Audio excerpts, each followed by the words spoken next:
You are now listening to the IELTS podcast. Learn from tutors and ex-examiners who are masters of IELTS preparation. Your host, Ben Worthington.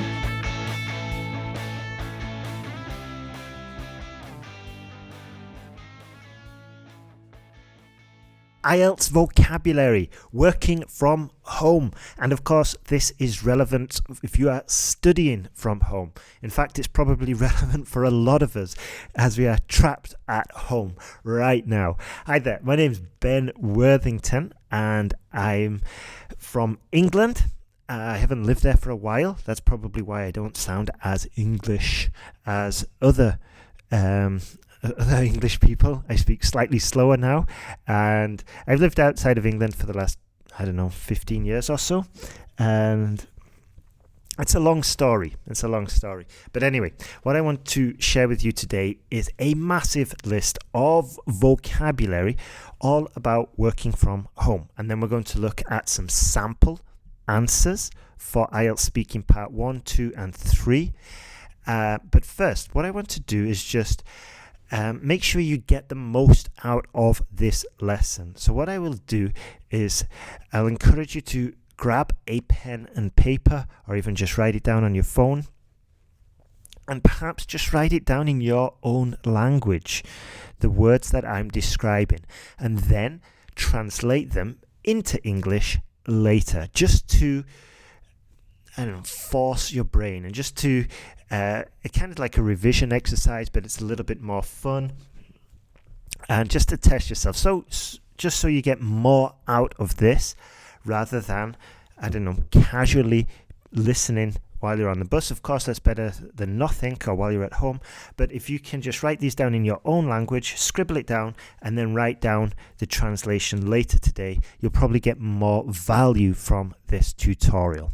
So I'll give you the first couple. We've got being able to change, or being changed, or be changed depending on circumstances. Begins with F, flexibility. Next one, work-life balance. Are you spending all day at work, or are you spending all day at studying? You've got to find a balance. Work dash life, and then space balance. Work-life balance. Distraction. Don't we all suffer from this? Sometimes I call it shiny object syndrome. Is it a cat video on YouTube? Is it a message from a friend? Distraction. When I'm studying seriously, or when I'm working seriously, my mobile is on flight mode. I put my headphones on, and we have a rule in the flat that nobody can disturb me when I've got my headphones on. Otherwise, they get a growl. They get a nasty look. Burnout. This is when you've been studying all day and you just can't do anything else, and your brain is fried. That's more of a colloquial spoken English term. Your brain is fried. The formal, or the better version, is burnout. Sense of community. This is probably what you get more so in an office. This is when you've got that sense of camaraderie. It's friendship. You feel like you belong there, and it could be difficult to get this if you're working or studying online. That's why there's some useful tools out there. I'm using FocusMate daily now. At the moment, we are in kind of like a lockdown here where I am, and I'm using FocusMate. A lot of the students on the other end, the workers, I think they're also in lockdown, and there's a real sense of community. FocusMate, by the way, just go to focusmate.com. You get 5 sessions free a month, or you can pay $5 a month to get the paid version, as many sessions as you want. And it just hooks you up, links you up with somebody else, like a Skype call or video call, and you tell them what you're going to be working on, and you can see them, they can see you. So it really, really forces you to get your head down and work. Anyway, more basic vocabulary. Colleagues and camaraderie. Colleagues, people you work with. Camaraderie, it's that sense of friendship, similar to a sense of belonging, a sense of community. Teamwork, we all know what that is. When you're a group of you are working together. Isolation. So while I'm going through these, it could be a good idea as well, just to relate them to yourself. Are you a good team worker? Do you get that sense of camaraderie when you are in a team? Do you prefer isolation? Personally, I work better when I'm isolated and away from everybody most of the time. But every now and again, a good team project is enjoyable and breaks up the isolation, and breaks up the loneliness. Productivity. How do you say productivity in your language? Write it down. And then come back to this recording later, translate it back into English and check productivity. As I was saying before, FocusMate is super useful for boosting your productivity. You just get that sense of responsibility that you should be working and not looking at cat videos or whatever else. Workplace. Kind of non-existent nowadays, isn't it? The workplace is any location where you are actually working. So in my case, it's my kitchen. It's my workplace. Work remotely or remote work. That's interesting. You say both of them. So that's obviously when you work from home, or maybe a co-working office, or you don't work at the actual company office. Telecommute. That's kind of an old word nowadays, I think. Most people just say remote work. Chained to a desk. Ooh, that would be a good one in the speaking. Chained to a desk. So if you're in an office and you're working 9 till 5 or 9 to 5, sometimes you can often hear it described as chained to a desk, and they just feel obligated to be there at their table, at their desk. 9 to 5 or 9 till 5, typical working hours in the West. Carbon footprint. Okay, that could be useful if you're doing the speaking and you say, okay, I work remotely now. I guess you could say I've reduced my carbon footprint because I'm not commuting into work. Sustainability benefits. So this is the results of protecting the environment through less waste and less pollution. Interesting. Financially viable. Okay. It basically means can companies, or can people actually, a person generate enough income doing what they are doing? Is it financially viable? And then the last three, we have lockdown, which I hope to high heaven we are all familiar with what lockdown is. If you are not familiar with that, where have you been during the last year? Hybrid work. It's when you work from both home and office. I was really surprised when I was talking to somebody the other day, actually, and she said that she misses her work colleagues, and now that she has to work from home. I was surprised because that's something that never happens to me, being the social person.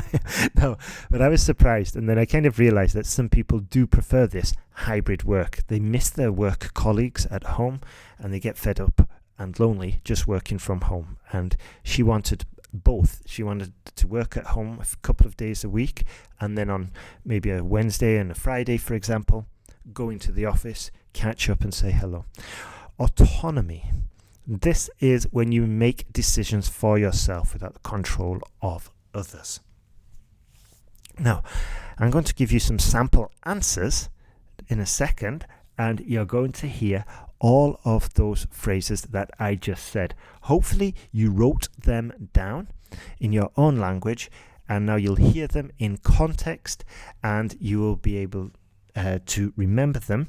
Or maybe you can even just say, okay, that is, if you wrote them down in Spanish, for example, and you hear the word flexibility, you say, that's flexibilidad, or whatever. Okay, let's go. So, typical IELTS speaking part 1 question. Do you prefer to work from home or at an office? I most certainly prefer working from home. It gives me flexibility. It gives me flexibility I would never have in an office environment. Plus, my work-life balance has never been better. I can get in a workout in the morning, pick my daughter up from school, plus I don't have to spend time and money commuting to an office.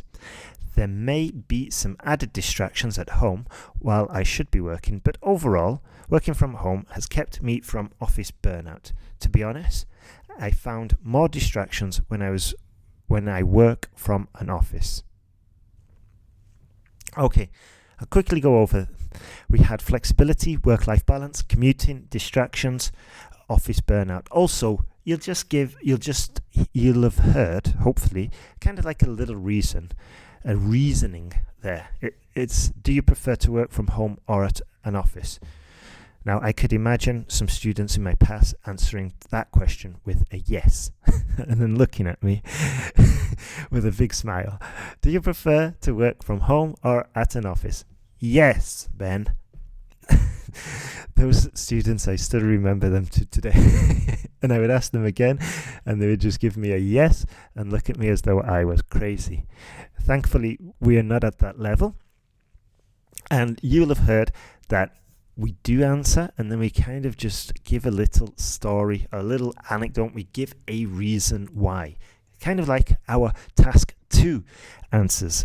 Once we've claimed a point or taken a position, we explain why, and it makes our answer more coherent. Well, we do the same in speaking part 1, but we do it in a much more casual and shorter, briefer way.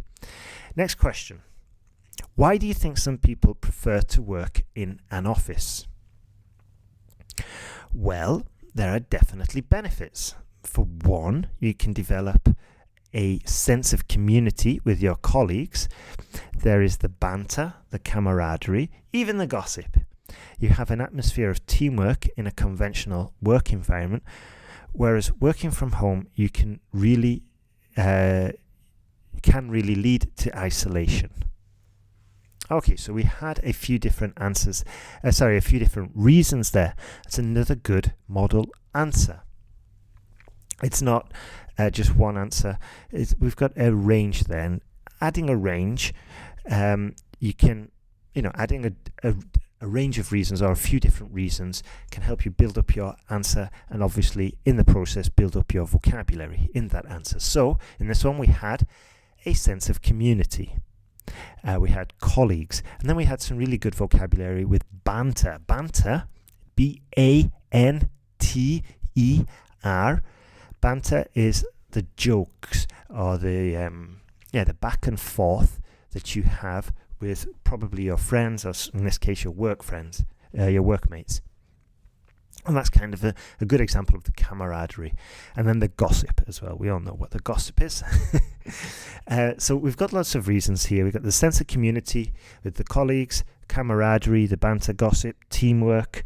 And also the student mentions here, a good comparison. We've got whereas working from home can really lead to isolation. That's another good reason for focus mate, by the way. Kind of minimize that isolation and loneliness. So yeah, we've got a range of reasons, and then a nice little comparison at the end. Let's move on to speaking part 2. Describe your ideal job. You should say what the job is, what skills are necessary to do the job, where the job is done, and why you think this job would be interesting to do. Let's go. The job I think would be interesting to do would definitely be something involving writing. I've always loved to write, but what makes it ideal is that this job allows a tremendous amount of flexibility. A writer can work either in an office or remotely. One day you might be writing from Paris, and the next day from New York. Your office is wherever you are, and thanks to modern technology, telecommuting works like a breeze. Furthermore, you're not tied to a desk 9 to 5. A writer can create a schedule that works for him or her. Personally, I'm a night owl, so I like working late into the night. You couldn't do that in an office job. Okay, not bad. What I like about this answer is that we've got kind of like a hypothetical example. One day you might be working from Paris and the next day from New York. Okay, and we've got a lot of reasons, and we've got the vocabulary we covered at the beginning. We have flexibility, remotely, telecommuting, tied to a desk, And then obviously we're going to get some follow-on questions afterwards where we can further develop this line of thought, so to speak. Also, we've got a little expression, a night owl, which I'm sure you're all aware of. IELTS speaking part 3. Remember, in this part of the exam, we're going to get more difficult questions or more abstract questions. These questions are going to force you to kind of like think in abstract forms or in hypothetical worlds, and you've got to really give your reasons and explain. And also, it's common for the examiner to ask you a similar question as to what you've just answered, but it'll be asked in a different way. And they do this just to test your kind of range of ability about speaking about the same topic without having to repeat yourself constantly. So let's go. Why do you think some employees resist working from home? To be honest, it can be a challenge to feel motivated when you are working without any supervision. So it's easy to slack off, and some employees might not want that. Another issue is that there is no separation of your home and work life, so that might lead to burnout. In some professions, working from home is difficult because they may not have the office equipment required to do their job properly. Of course, we can't forget the social component of the workplace, which is paramount for lots of people. So, excellent answer there. Lots of vocabulary. We definitely answered the question. There were obviously no grammar mistakes. But that was a very adequate, more than adequate answer. And of course, you've heard the terms we mentioned before: workplace, burnout, supervision, and we even had slack off. And it's also a very valid point. You know, you've heard me say before, it's not a test of intelligence, it's a test of language. Language is communication, so you need to just be clear and give reasonable answers. But even with this one, there's quite an intelligent answer, and of course it doesn't hurt as long as it's communicated clearly. If it's a complex answer and it's butchered, if it's totally chopped up by poor grammar, then you really are shooting yourself in the foot. So go for simple answers that can be eloquently explained rather than intelligent answers that will trip you up grammatically and can really hinder what you are trying to communicate. How do you predict work will change in the future? So this is a great example of a typical task 3 question. The examiner's really forcing you now the examiner is really forcing you to give an answer in the future tense. Okay, so listen in this answer for the future tense. Well, I think lockdowns have taught us a number of lessons that we will take with us into the future. For example, I think we'll start seeing hybrid work become more common. This would involve working both from home and from an office on certain days of the week for certain functions like meetings or events. If this does happen, I think it will be a wonderful development as it really embraces the needs of an employee as an individual, different of personal obligations, working styles, timetables and so on. We are realizing that the Monday through Friday 9 to 5 model does not fit everyone. So I think embracing hybrid work more will give people the autonomy to create a work schedule that works for them, resulting in higher productivity and happier employees and happier companies. Beautiful. So not only there are we kind of speculating about the future, but you'll also have heard the reasoning as well. So we're really developing those answers. And once again, we've got an intelligent, appropriate answer. And we're ticking the boxes of vocabulary. And it's coherent. We're not jumping from one thing to the next. It's all in a logical order that flows. And any random thoughts that I might have in my head, I don't just blurt them out and just let them sit there for a while, and then maybe I can integrate them into my answer, but if not, I'll just leave them there.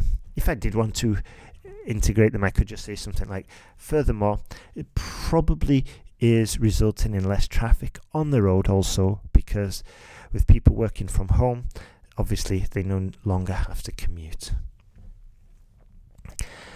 Right, that's everything from me today. Thank you very much for listening. And if you go to IELTS Podcast today, you'll see a big banner on the top of the page. We've got a special offer for essay corrections. We're only going to do 100 of those at that price. And then it goes back to normal, which is about $20 for 2 essay corrections. But if you go today, you'll see a special offer. And I strongly recommend you to take advantage of that. It's going to be me doing the corrections as well. And I'd love to see your essays. We've also got the speaking feedback service as well. We've definitely given you some feedback there and really helping you to develop your answers so you can develop more, really improve your confidence and gives you an opportunity as well to spot the errors that you might have before the exam. So it's always beneficial to get that feedback and to keep on improving. So thank you very much for listening. And remember, go to IELTSPodcast.com, sign up for our newsletter. And also remember, you can find our apps, Ben Worthington IELTS.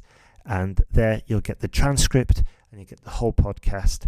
And you can download it. It's just more convenient, especially having the transcript. So have a great day. Thank you very much for listening and good luck with your IELTS exam.